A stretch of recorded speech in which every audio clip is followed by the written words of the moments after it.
अतिशय आनंदाची बातमी आहे संपूर्ण भारतीयांसाठी।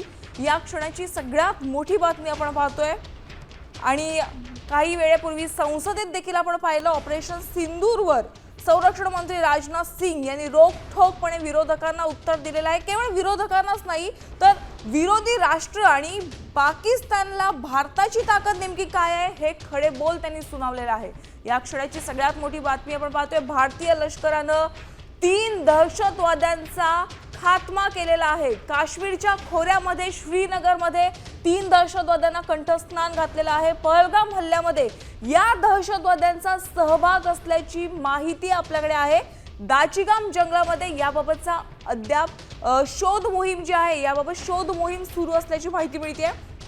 दाचिगाम जंगलामध्येच काही दहशतवादी अजून लपले असण्याची दाट शक्यता वर्तवण्यात आलेली आहे। त्यामुळेच आता लष्कराकडून ही शोध मोहीम सुरू करण्यात आलेली आहे आणि ही कारवाई लष्कराच्या चिनार कॉर्प्स कडून केली जात असल्याची माहिती मिळते।